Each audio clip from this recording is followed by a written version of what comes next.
Ok. Ouais, ouais, on aime bien. Bonjour à tous. Merci beaucoup de m'accueillir. Merci à l'école Georges Méliès. Ça me fait vraiment très plaisir d'être là pour vous parler de production virtuelle et des nouvelles technologies. Parce que j'ai l'habitude de parler plutôt à des professionnels et parler à des futurs professionnels, c'est quelque chose de très inspirant et j'espère vous apprendre quelque chose et qu'on aura un petit moment de questions parce que c'est ces échanges-là qui sont très importants. Donc aujourd'hui, je vais vous parler de scénariser et mettre en scène à l'ère de la production virtuelle et des nouvelles technologies. C'est comment utiliser ces outils et surtout comment ils révolutionnent la narration et ouvrent de nouvelles possibilités créatives. Vaste sujet. Je voulais juste reprendre au début, qu'est-ce que le cinéma? C'est un art qui est en constante évolution, c'est un art qui est né à la révolution industrielle et du coup est devenu aussi, en tant qu'art, aussi une industrie et aussi d'une technologie, des techniques. Et ces techniques, elles sont en continue, en évolution. On parle évidemment du storyboard qui est en train de devenir des prévises, mais on parle aussi du film qui devient numérique. Et toutes ces choses-là ont changé euh, ont changé la technique du cinéma, mais comment on le crée, mais pas forcément la narration et l'essence même de ce qu'est un film. Quand on parle des nouvelles technologies actuelles, de quoi on parle? Je pensais que c'était important de se le redire. On parle évidemment, moi je vais vraiment me fixer sur la production virtuelle et l'XR, parce que du coup c'est dans ça que je travaille. Et je voulais aussi qu'on parle un peu de ces deux termes, parce que beaucoup de gens, je ne sais pas si vous connaissez bien ces termes, mais il y a beaucoup de gens qui les confondent, ou en tout cas qui ne savent pas à quoi ça correspond. Pour revenir au début, la production virtuelle, c'est vraiment quelque chose qui va être de travailler avec le temps réel, et je vais revenir après dessus, hein, avec le temps réel, donc la technologie Unreal, ça va se passer dans un mur de LED dans la plupart du temps. Alors que le XR, ça va être vraiment le contenu et ça va s'apparenter à la VR ou l'XR, l'Extended Reality, qui va mêler du coup le virtuel et le réel.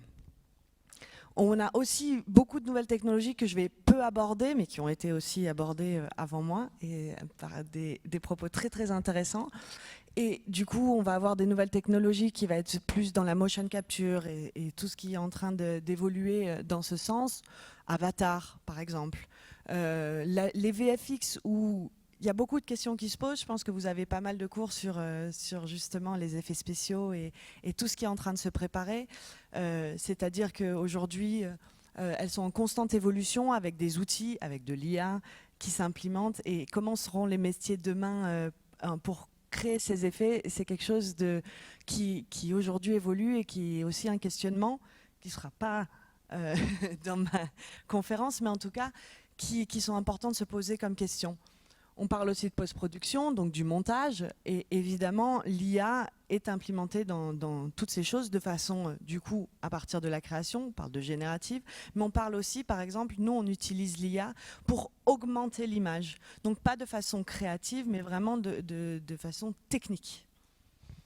J'en parlerai. Et évidemment, le son immersif, donc, qui n'est pas du tout ma spécialité, mais qui est important de nommer comme nouvelle technologie. La production virtuelle, nous y voilà.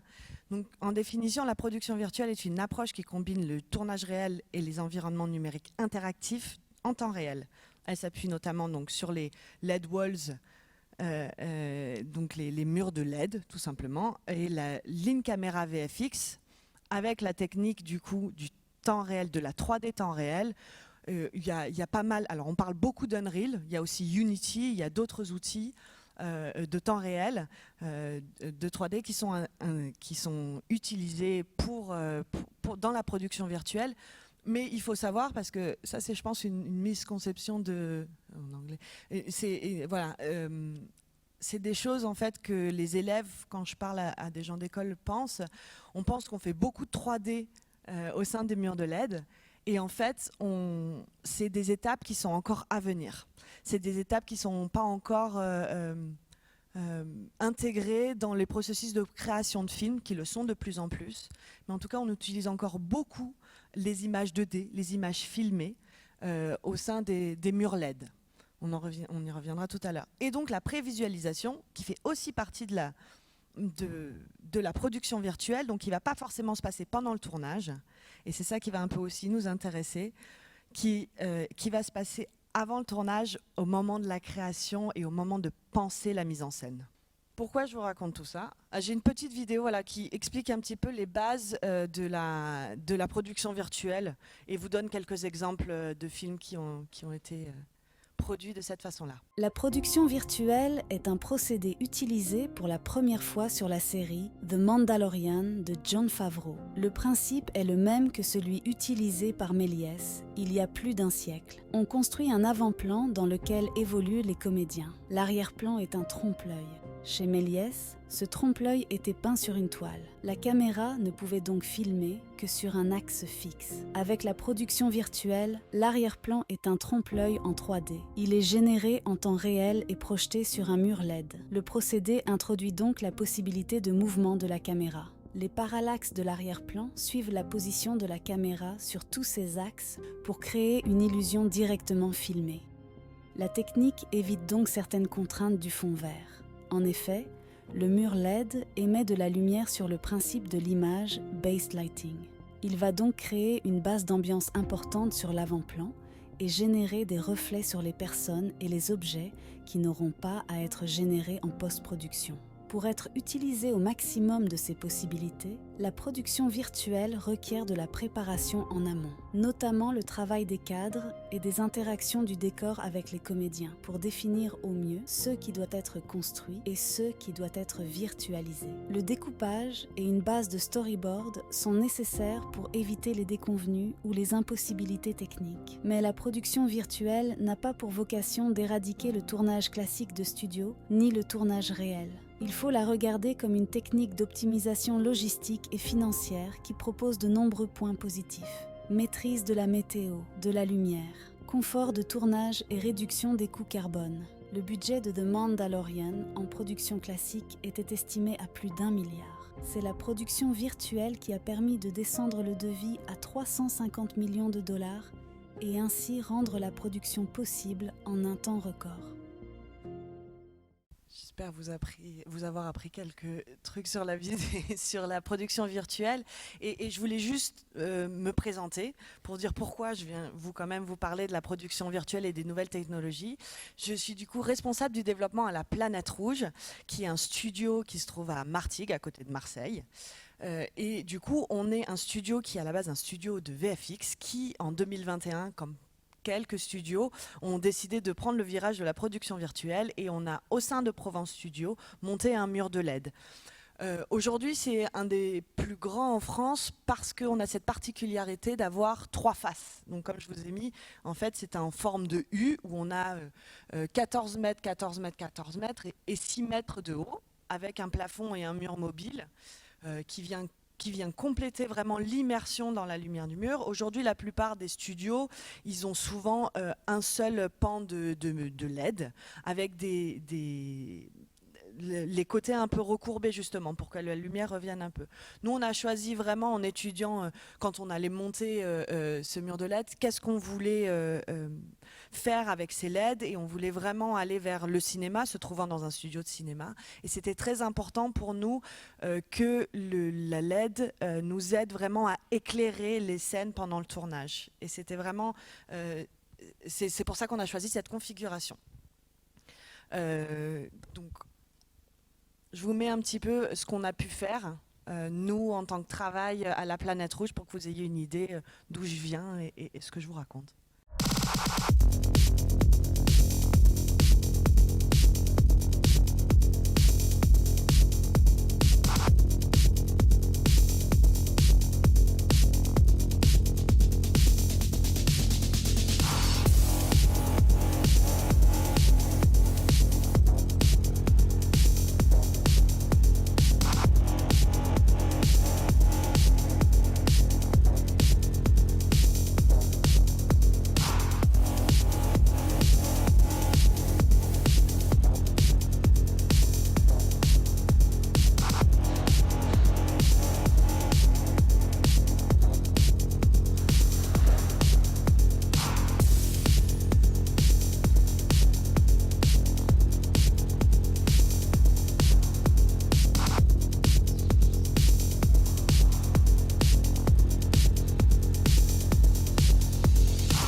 Donc, du coup, ce que vous avez pu voir vraiment, et je pense que c'est intéressant, il y a aussi des films, et il n'y a pas seulement des films, il y a aussi de la publicité, des clips.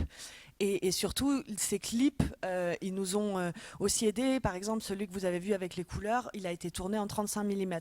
Donc on peut, c'est pas parce qu'on va vers des nouvelles technologies qu'on n'est pas, on n'est pas obligé d'utiliser que des nouvelles technologies. On peut allier toutes les techniques et c'est ça qui est très intéressant dans le cinéma et dans comment on l'approche. Ça, c'était un petit peu pour vous montrer au niveau du cinéma, des films, on va vraiment tourner un petit peu... il y a beaucoup de différents genres de films qui vont apprécier et utiliser la production virtuelle. On a les Secpa font du ski, je vous en reparlerai après puisqu'on a fait du rolling. La Vengeance sans visage, donc, qui est de la télévision. Et On ira, qui est donc un film qui va sortir dans pas longtemps, de Denia Barou, qui est un film vraiment d'auteur. Et c'était aussi pour vous montrer pas seulement la diversité, mais aussi la différence de budget, parce que c'est assez important d'en parler. C'est assez trivial, mais c'est aussi ce qui fait qu'on va pouvoir faire des films. Et donc, du coup, on a aussi des gros films qui vont... On pourrait peut-être penser que eux, ils ont l'habitude d'utiliser ces nouvelles technologies, et d'ailleurs, ils ont l'argent pour. Donc, La Nonne, Prime Target, qui est une série sur Apple, et Warsha, qui est que je vous conseille, qui est notre premier projet, qui a été tourné donc, sur notre mur. Il venait à peine, on a allumé la lumière des LED et on l'a tourné 2 semaines après, qui est un court-métrage coproduit par Arte. Et qui se passe du coup à Beyrouth, sur une grue. Et du coup, je vous le conseille, je crois qu'il est sur Netflix, et puis sinon vous pouvez le trouver sur Arte. Mais en tout cas, pour vous montrer que même un court-métrage qui n'a pas forcément des effets spéciaux peut utiliser justement cette technologie. Mais je voulais qu'on revienne quand même au sujet que je voulais aborder avec vous, quand même la narration et en fait créer un film, créer une histoire, c'est ça qu'on fait. On crée une histoire et puis on la met en scène, donc on développe cette histoire pour raconter son propre point de vue, sa propre histoire. Les étapes, je vous rappelle des choses que vous savez sans doute, mais les étapes de créer une histoire, créer un film, c'est d'abord le pitch. C'est-à-dire que ce pitch-là, c'est quelques phrases et savoir de quoi on veut parler et quel va être notre angle d'attaque. Ensuite, on va pouvoir, généralement, je ne sais pas si vous le savez, mais dans des festivals comme Cérimania là, qui va se passer, il y a des concours de pitch où les films sélectionnés, et pour trouver des producteurs ou des co-scénaristes, etc., des gens vont venir sur scène pour juste raconter leur pitch, leur histoire, l'angle qu'ils veulent apporter. Donc ça, c'est quelque chose aujourd'hui pour arriver à produire des films qui est très important. Ensuite, on va créer effectivement un synopsis où on va vraiment détailler, puis un script. Ensuite, on va commencer à écrire une Bible, c'est-à-dire vraiment aller dans le vif du sujet. Quand est-ce qu'on va vouloir le tourner? Quels acteurs peut-être potentiellement vont vouloir s'attacher? Parce que le choix d'un acteur est aussi très important dans l'histoire qu'on veut raconter. Et ensuite, il y a cette partie-là qui est le financement, mais qui fait partie de l'histoire d'un film. Et du coup, c'est justement où ça rentre aujourd'hui, les nouvelles technologies rentrent dedans. Et pourquoi je viens vous parler de cette corrélation entre narration et nouvelles technologies? Aujourd'hui, ces financements, ils sont très importants et les choix vont être faits aussi à ce moment-là. Est-ce qu'on va utiliser ces technologies? Pourquoi on va les utiliser? Et à quel point ça va affecter notre histoire de notre film et la façon de le tourner, de le raconter. Et donc après, il y a après ou pendant, hein, ça peut être pareil, il y a le storyboard où vraiment on va se concentrer sur les scènes clés pour comment vraiment on va raconter notre histoire. Alors, c'est pas tous les films, parce qu'un storyboard c'est aussi un budget, donc c'est pas tous les films qui vont justement dessiner, mais un scénariste et un metteur en scène, des fois ils font les deux, c'est des gens qui ont une vision de leur film, et aujourd'hui les nouvelles technologies, je vais vous parler de prévisualisation, vont les aider à vraiment à faire le film avant de faire le film en fait. Et beaucoup de producteurs, donc des gens qui vont produire et financer les films, ils aiment bien qu'on leur montre le film avant de faire le film. Voilà. Alors, qu'est-ce que les nouvelles technologies? Alors, je vais parler vraiment de production virtuelle, en tout cas, et à quel point on intervient. En tout cas, moi, en tant que responsable du développement, quand je parle à des producteurs, à des scénaristes et à des réalisateurs, ils me posent beaucoup de questions. C'est si je vais utiliser mes technologies alors que mon film il n'est pas écrit, j'ai mon pitch, j'ai mon synopsis, à quoi ça va me servir et comment il faut que je l'aborde. C'est encore une vraie question. Donc on va commencer par la première étape, c'est la pré-production. Donc ce qui arrive vraiment, même avant même le storyboard, planifier. Donc la Bible, qu'est-ce que ça va nous apporter en termes de logistique ? On va s'alléger, tourner peut-être des scènes qu'on ne pouvait pas tourner parce qu'on se disait « Ah oui, mais j'ai une scène au Kilimandjaro et j'ai une scène avec du sable, comment je vais faire ?» Là, avec ces technologies, possiblement, on va pouvoir le tourner dans un seul et même lieu. Évidemment, je veux surtout pas du tout vous dire que tout est miraculeux et du coup ça résout tous les problèmes. Non, ça reste quand même des technologies qui proposent des solutions à des problèmes. Et moi, je sais que, je crois, une des plus grandes fiertés qu'on a eues, c'est quand on a eu des films, notamment un scénariste, un réalisateur, qui m'a dit c'est la première fois, grâce à votre outil, que j'ai pu filmer ce que j'ai écrit et ce que j'ai voulu écrire. Et ça, c'est, voilà, pour certains cas, c'est chouette de travailler avec ces nouvelles technologies et accompagner les créateurs d'histoires, les créateurs de films. Ça a des avantages créatifs, donc plus de liberté dans l'écriture et dans la mise en scène. Je vais détailler un petit peu avec les études de cas plus tard. Mais ce qui est très important, c'est de se dire que, justement, ce que je viens de vous dire, de ne pas être à l'écriture, se freiner. Se dire, ah non, mais cette scène, elle va nous coûter vraiment trop cher. On ne va pas le faire. Est-ce que ces technologies vont aider justement à réaliser, à pouvoir mettre en scène ces idées, ces scènes qui sont importantes, mais qui peuvent être coûteuses ? Et ensuite, on revient toujours au coût, où c'est des outils aujourd'hui, en tout cas la production virtuelle l'est, mais on parle de l'IA, on parle de plein de choses. En fait, le nerf de la guerre, c'est quand même l'argent. Et c'est anticiper les coûts et voir le film, ce que avant les producteurs faisaient moins, c'est-à-dire ils voyaient le synopsis et toute la partie justement développement de l'histoire avec un budget, la partie tournage avec un seul budget et la partie post-production avec un autre budget. Aujourd'hui, ça permet aussi à tout le monde d'avoir une vue d'ensemble. Et c'est ça qui est très intéressant et justement, il faut en tirer parti pour que des films se réalisent.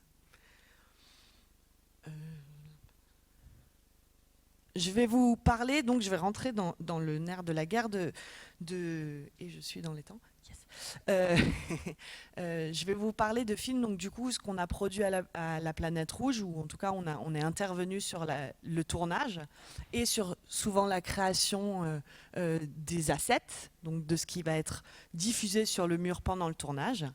Là, je vais vous parler des scènes de rolling. Je vais vous montrer des exemples parce que c'est des scènes de rolling qui se passent beaucoup dans des murs LED. Je pense qu'à 70%, ce qu'on tourne aujourd'hui, ça va être des scènes de rolling. Je ne sais pas si je vais reformuler le rolling. Du coup, c'est toutes les scènes qui se passent dans un véhicule en déplacement. Donc ça peut être une voiture, comme dans la plupart du temps, mais ça peut être un avion, un train, etc.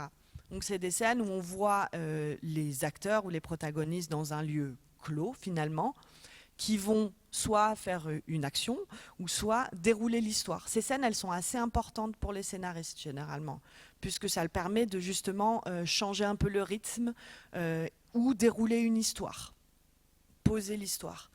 Et ces scènes, elles sont quand même assez coûteuses, puisqu'il faut, si ça se passe dans une voiture, faire du blocking, c'est-à-dire bloquer les rues. Ça fait aussi appel à des figurants ou à de la post-production encore, puisqu'on va devoir peut-être gommer les marques ou les voitures qui sont stationnées, etc. Donc c'est des choses qui sont dans la plupart des scénarios. Les gens, quand ils écrivent le scénario dans les séries, par exemple, ou même les quotidiennes, ils se disent « Ah, on va pas en mettre beaucoup parce que ça coûte très cher ». Je vais vous montrer d'abord l'extrait de Mercato, qui est une série télévisée qui s'est tournée à Marseille et aussi chez nous pour cette scène de rolling, où là vraiment ça s'est tourné chez nous parce qu'il y avait une cascade et des raisons logistiques aussi. Vous allez voir, il y a une enfant. Et donc faire tourner les enfants la nuit, plus de 4 heures, et les faire sauter d'une voiture à une autre, généralement ça pose problème aux productions. Et donc du coup, quand ils sont venus avec leurs problématiques, on a pu y répondre.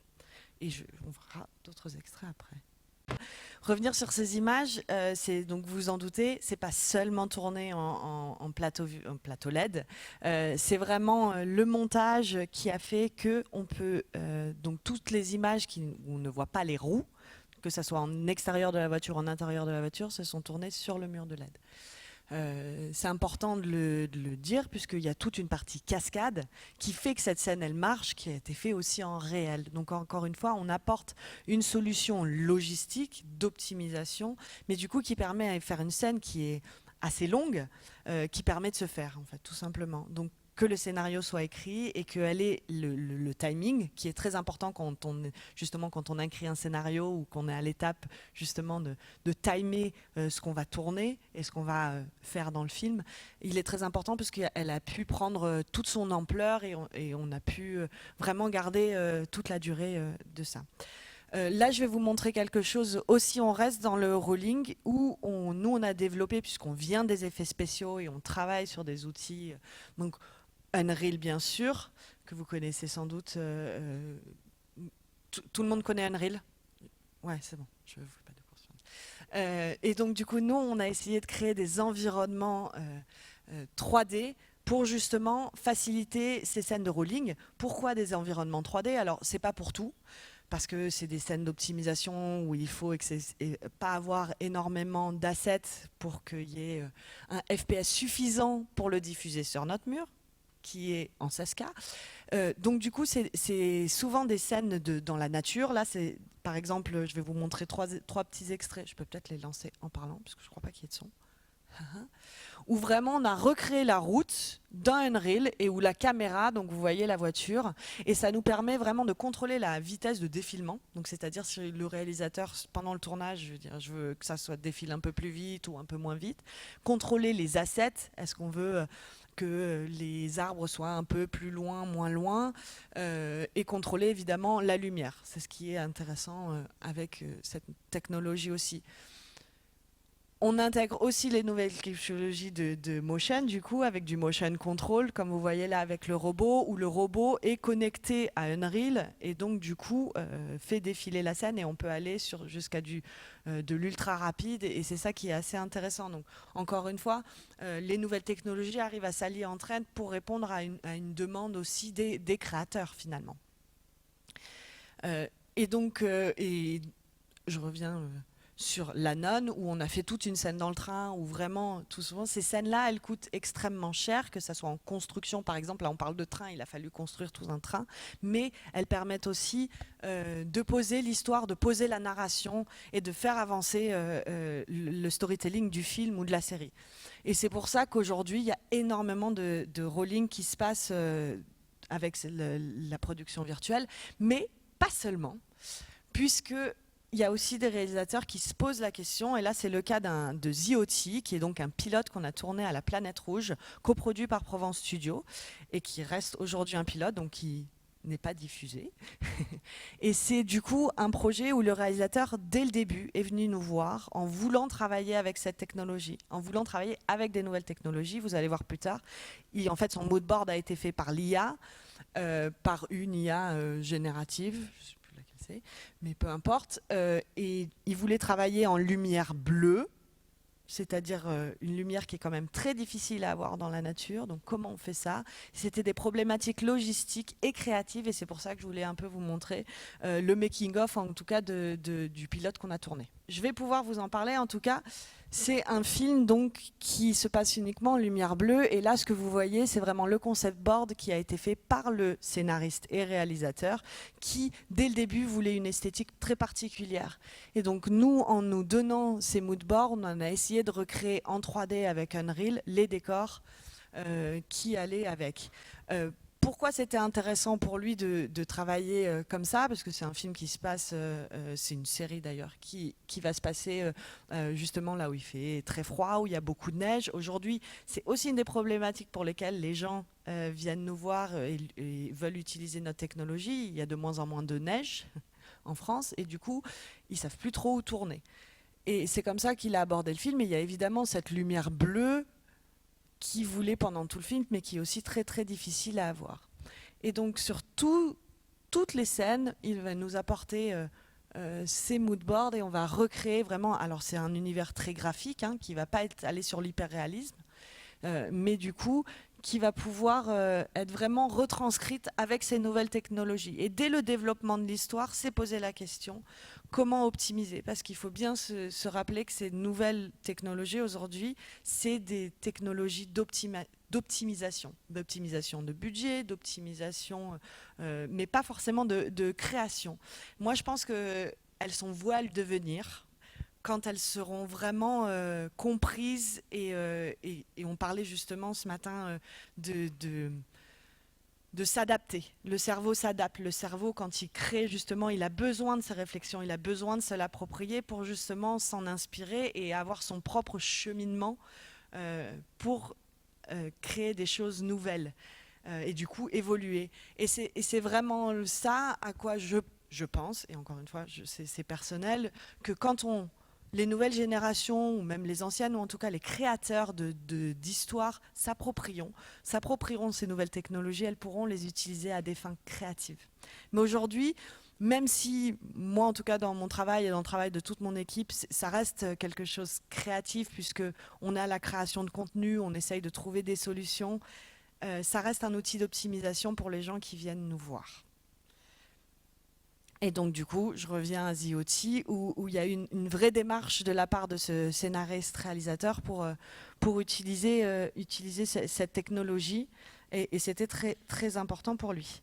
Et surtout, il avait des ambitions. Donc, je ne sais pas si on le voit sur une de ces slides, mais il y a un hélicoptère qui se pose, il y a des choses comme ça. Quand on fait un pilote, on a un budget très très restreint, on ne peut pas faire venir un hélicoptère sur un lieu de tournage. Cette technologie, elle l'a permise. Elle a permis parce qu'il y avait cette ambition, mais cette ambition qui était dès le début écrite. Et je vais vous donner un troisième exemple. The Serpent Queen, qui est une série qui a été tournée en France, vous avez déjà peut-être entendu parler, puisqu'il y a beaucoup d'acteurs VFX français qui ont travaillé dessus. Et la production, du coup, c'est une production américaine de Stars, qui doit être Paramount, qui est venue vraiment s'installer en France pour 2 saisons. Nous, on a travaillé sur la 2e saison, où vraiment ils sont venus nous voir parce qu'ils avaient écrit une scène qui se passe dans un palais italien qui existait déjà. Et du coup, il y avait une référence historique, mais évidemment, déplacer 2500 personnes en milieu d'un tournage qui se passe en France, c'était quand même très compliqué. Et puis surtout, et ça c'est très intéressant, c'était compliqué de tourner à l'intérieur de ce palais, à Florence, puisque il y a des peintures, le palais italien, il y a des peintures un peu partout, et en fait elles ne peuvent pas être éclairées par des sources de lumière extérieure, ce qui est un petit peu la base du cinéma. Donc c'était très compliqué de faire ça. Et du coup, ils sont venus nous voir avec cette problématique, et je vais vous montrer un petit peu. Voilà. Donc, ce qui est intéressant, c'est que ce Palazzo, du coup, il voulait, puisqu'il devait le recréer, il voulait un peu le changer. L'histoire se passe dans une banque, la scène se passe dans une banque, et du coup, il voulait la grandeur d'une banque. Donc, à partir des photos qu'on allait prendre du Palazzo lui-même, on a, avec l'aide du chef décorateur, ça c'est très important, qui nous a fait des croquis, qui a vraiment écrit l'histoire de ce lieu, puisque ça aussi c'est du storytelling. On a du coup agrandi la pièce où on aurait dû tourner et on l'a changé. On l'a changé pour justement avoir ce que voulait le scénariste et le metteur en scène, un espace un peu majestueux, un peu luxurieux qui rappelle la banque. Donc ça c'est vraiment la base de l'histoire et pourquoi on a fait évoluer ce lieu. Et parce qu'aussi la technique nous le permettait. Ce qui se passe aussi, c'est que quand on a allé, ce qui a été fait aussi, économiquement, c'était intéressant pour eux, parce que du coup, ils n'avaient pas à déplacer, etc. Mais au-delà de ça, on a pu changer, si vous voulez, les peintures de place. On a vraiment tout réadapté. À partir des photos qu'on a fait, on en a fait un lieu tout à fait nouveau, en partant d'images réelles. Donc en fait, on n'a pas eu à faire de ce qu'on appelle la clearance, c'est-à-dire les droits qu'on aurait dû si on avait tourné dans ce même palais, etc. Et ce que vous avez vu un peu dans le film, c'est le côté prévise qui a été fait du coup en amont du tournage. Alors je vais le remettre. Hop. Ici. Donc tout ce que vous voyez là, c'est en fait on a créé donc en 3D avec une base où vous voyez où il y a encore très très peu de texture, ça a été travaillé après, où on a prévisualisé en fait. C'est comme si on faisait un storyboard, mais on va plus loin que le storyboard, on va vraiment placer nos caméras, demander à la caméra de nous montrer nos focales, placer nos acteurs pour vraiment savoir comment ça va être filmé, pourquoi on le filme comme ça. Et donc là, la narration de la mise en scène va se mettre en œuvre avant même de se trouver sur le tournage. Ça permet d'optimiser le temps de tournage, etc., etc. Mais donc cette prévise, vous voyez, on a notre décor en 3D sur Unreal, où on va placer notre mur, et on va pouvoir voir, quand on se pose dedans, les prises de vue qui vont pouvoir se faire à la caméra. Et donc du coup, les limites aussi, parce que c'est important, les limites aussi qui vont être données au tournage pour, pendant le tournage justement, être dans la création et connaître ses limites pour pourquoi pas les dépasser. Donc voilà, les interactions avec les acteurs, les décors numériques, c'est ça qui offre à ces nouvelles technologies. On donne aux créateurs, on met dans la main des créateurs en les accompagnant, justement pour qu'ils s'en servent pour leur histoire et pour ce qu'ils veulent raconter, pour le tournage en lui-même aussi. Les défis et les contraintes, parce que c'est important de les donner aussi. Qu'est-ce que utiliser ces nouvelles technologies pour les créateurs des films de demain? Qu'est-ce que ça implique? Ça veut dire qu'on intègre ces contraintes techniques. Notamment chez nous, le mur, il est assez grand quand même, 14 mètres par 14 mètres par 6 mètres de haut, mais ça ne nous permet pas de filmer des establishing ou de filmer même le mur lui-même. On a quand même une contrainte d'espace qui peut se dépasser avec la post-production, etc., mais qui est une vraie contrainte technique qu'on demande aux créateurs, aux réalisateurs, pas forcément aux scénaristes parce qu'ils n'ont pas ce côté tournage, mais on demande de les intégrer pour justement qu'ils en soient conscients, qu'ils puissent les dépasser ou en tout cas pas en sortir de la frustration et surtout de pouvoir faire le film qu'ils ont envie de faire et qu'ils envisionnent de faire. Aujourd'hui, on fait face quand même à un manque de formation. C'est pour ça que je viens vous parler aussi ici de ces nouvelles technologies, parce qu'on est encore à l'état vraiment de nouvelles technologies qui vont être complètement intégrées, qui ne seront pas forcées de s'intégrer à tous les films. Pas tous les films sont faits pour tourner ici, mais qui pourront résoudre des choses. Mais justement, c'est en se formant à ça, en comprenant ces technologies, qu'on peut se les approprier et être créatif avec. Et évidemment, une résistance au changement. Mais la résistance au changement dans l'industrie du cinéma, on l'a vu à tous les niveaux. Et on les a toujours dépassés. C'est-à-dire que beaucoup de gens ont vécu la fin de leur métier avant que quoi que ce soit se passe. Ça s'est fait avec la pellicule. Ça s'est fait avec voilà, le numérique, la 3D, l'écran vert. Et pourtant, aujourd'hui, quand on montre l'évolution de l'écran vert, quand on montre du LED, des fois, ça fait un peu peur parce que les gens connaissent l'écran vert et leur utilisation et peuvent très bien l'intégrer à leur processus de création. Et je pense que c'est ce qui va se passer avec ces nouvelles technologies. Et évidemment, et ça c'est le plus important, la gestion des attentes entre créateurs et techniques. Et ça, je pense que c'est un autre débat que je ne vais pas lancer, mais c'est un débat assez important en se disant, nous, créateurs 3D, VFX, est-ce qu'on est au service? On est créateurs aussi. Qu'est-ce qu'on nous demande et quelles sont les attentes que du coup, les créateurs qui écrivent les histoires attendent aussi de nous, créateurs d'images. Et ça, c'est quelque chose qui me tient assez à cœur. Et je pense qu'il est totalement un autre débat, mais qui fait vraiment partie des défis et des contraintes de l'appropriation de ces nouvelles technologies par les créateurs. Et puis le futur de la narration, c'est, je pense, à vous de l'écrire et il est sans limite, puisque c'est ça aussi l'évolution et la création, c'est de continuer à essayer de nouvelles choses et à écrire de nouvelles histoires. Merci beaucoup.